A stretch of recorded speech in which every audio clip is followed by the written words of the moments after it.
Assalamualaikum warahmatullahi wabarakatuh.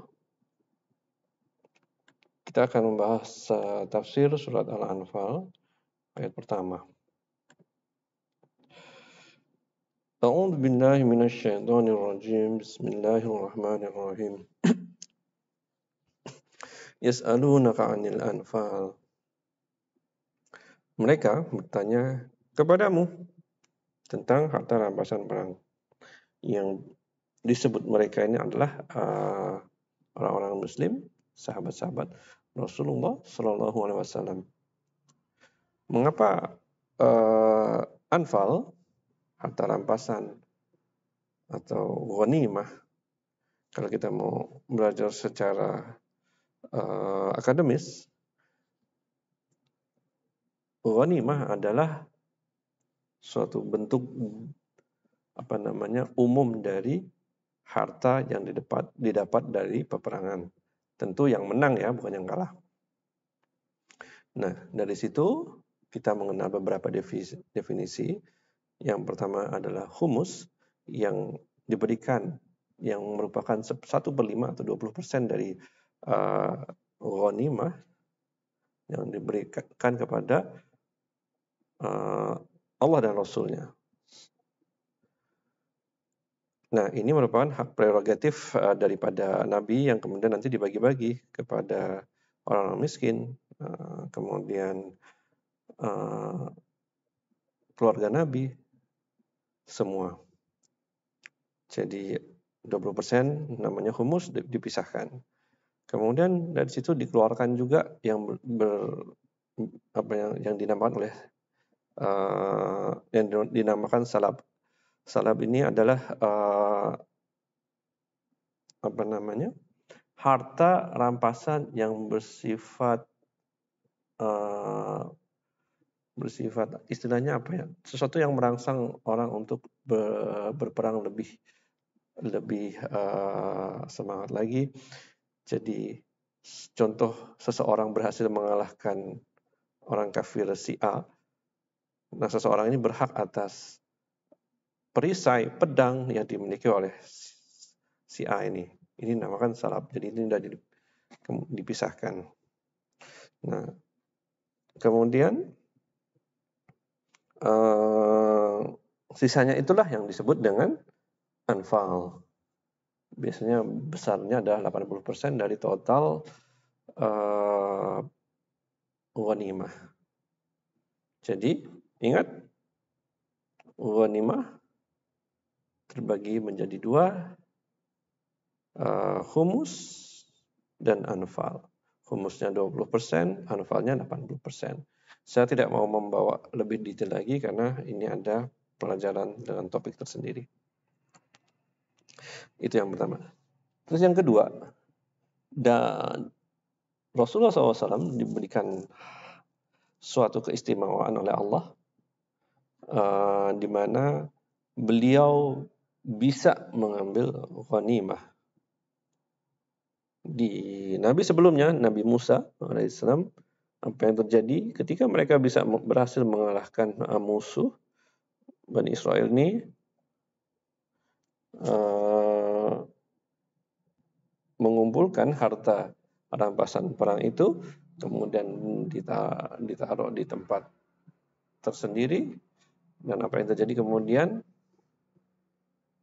adalah harta ini akan dibakar oleh Allah sehingga mereka tidak bisa mengambil harta rampasan ini sama sekali.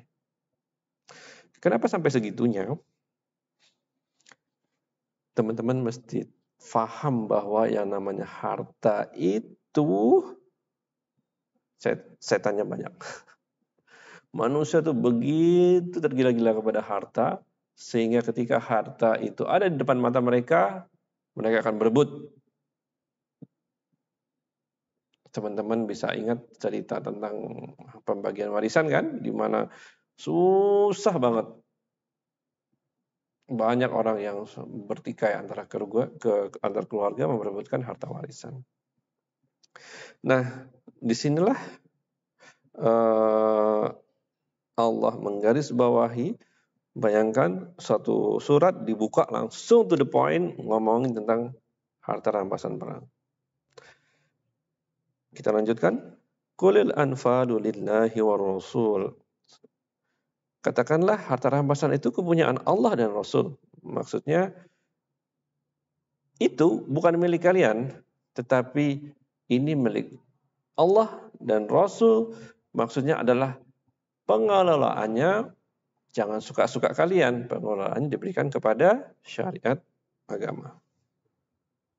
Fattaqullaha wa aslihu dzata bainikum. Maka bertakwalah kalian kepada Allah, wa aslihu, dan perbaikilah hubungan di antara kalian. Jangan kalian itu karena kegilaan kalian terhadap harta, ingat ini diberikan peringatan ini kepada mukmin ya. Allah masih tetap memberikan peringatan bahwa takutlah kepada Allah, bertakwalah kepada Allah, takut kepada Allah, dan jangan sampai membuat ini menjadi perpecahan seperti kasus-kasus lain mengenai harta.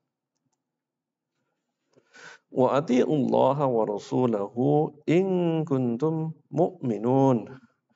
Dan taatlah kalian kepada Allah dan Rasulnya jika kalian adalah orang-orang yang mukminin, orang-orang yang mukmin di atas muslim. Jadi ini adalah level tinggi daripada keimanan. Jadi Allah dalam hal ini menggarisbawahi jangan sampai harta rampasan ini menjadi sumber perpecahan di antara mukmin. Dan takutlah kepada Allah. Innamal mu'minuna alladzina idza dzukirallahu wajilat qulubuhum. Sesungguhnya orang-orang yang mukmin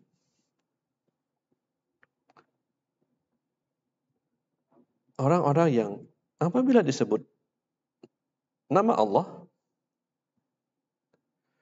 gemetar hati mereka. Karena mereka memiliki keimanan yang tinggi terhadap Allah. Mereka tahu betapa kuasa Allah itu sangat besar. Betapa Allah itu yang memiliki surga dan neraka. Dan betapa Allah itu aziz. Maha kuasa, maha perkasa.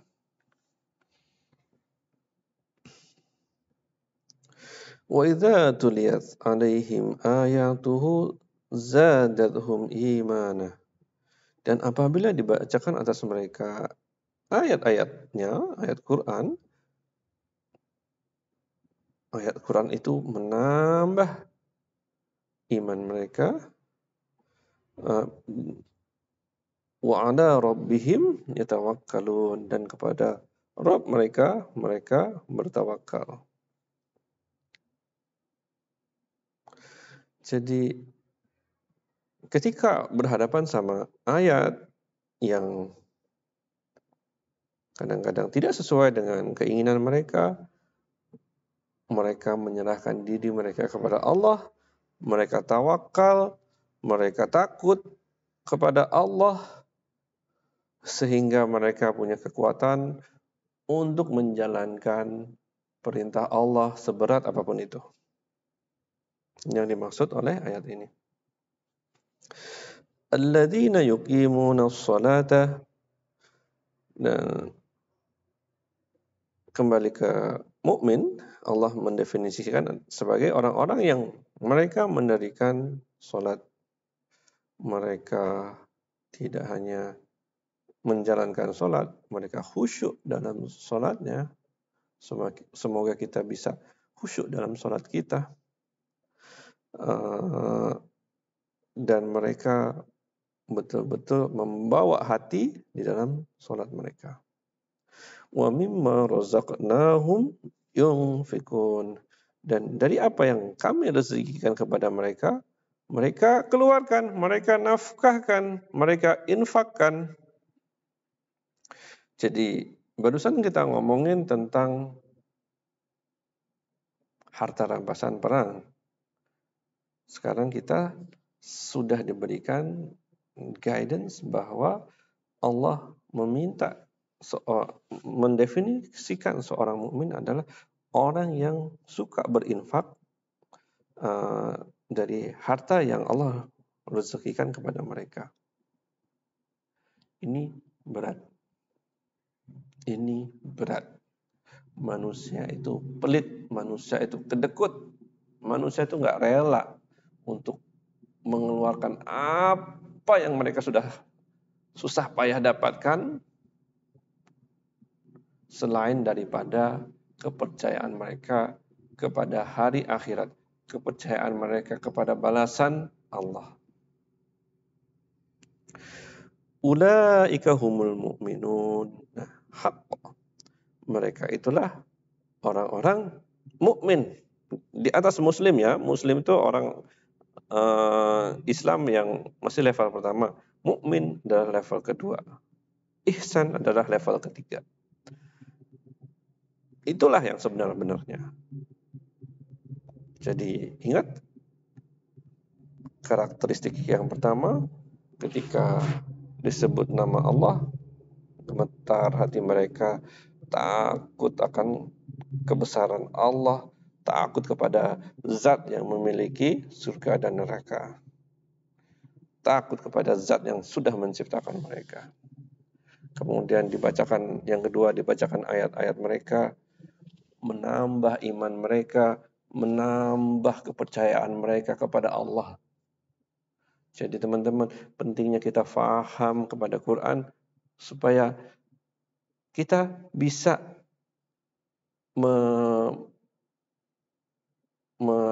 meningkatkan keimanan ketika kita faham tafsir daripada Quran.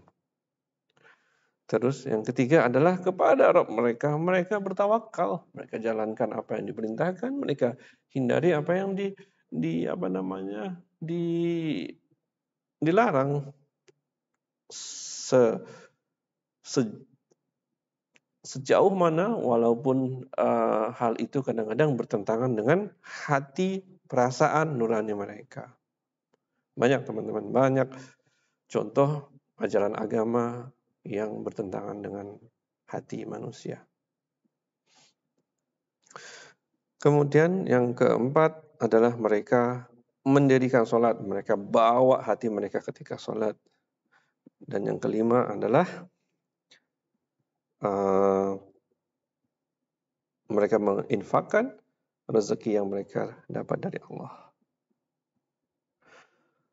Lahum darajatun inda rabbihim, dan mereka memperoleh derajat. Derajat itu adalah level surga yang bertingkat-tingkat di sisi Allah. Saya nggak tahu berapa ratus ribu juta level di surga. Karena hanya untuk satu ibadah, yaitu berjihad dan syahid, Allah bedakan surganya menjadi 100 level. Teman-teman, derajat ini kalau teman-teman susah untuk paham, kita lihat aja kehidupan manusia saat ini. Manusia itu nggak sama, teman-teman. Ada yang tinggal di gang, rumahnya di tengah gang, akhirnya dia hanya bisa beli motor, nggak bisa beli mobil. Gang itu lorong bahasa Malaysianya ya. Kemudian ada yang punya rumah di kompleks mewah yang jalannya lebar-lebar, mobilnya banyak. Nah, itu derajat dari kehidupan. Nggak sama antara orang yang tinggal di gang, orang yang tinggal di kompleks biasa, orang yang di housing kompleks biasa, dan orang yang tinggal di housing kompleks yang elit. Nggak sama. Begitu juga surga. Jadi mukmin menempati surga atau derajat yang tinggi. Mukmin di atas muslim. Nah, karakteristiknya surganya makin bagus. Surga itu nggak sama ya teman-teman. Fasilitas di dalamnya itu nggak sama untuk setiap level. Dan untuk mendapatkan surga yang tinggi, pertama kita harus banyak atau memiliki ibadah yang berkualitas, dan yang kedua kita melakukan ibadah-ibadah yang mendatangkan ampunan dari Allah. Lahum darajatun inda rabbihim wa maghfiratun wa rizqan karim. Jadi karakter surga yang tertinggi adalah mereka itu orang-orang yang memiliki ampunan dari Allah yang banyak, dan kemudian mereka memiliki rezeki yang besar sekali. Kenapa? Buah-buahannya beda, minumannya beda, bidadarinya beda, istananya beda. Jadi teman-teman mesti paham dan mesti berjuang untuk mendapatkan surga yang tinggi ini.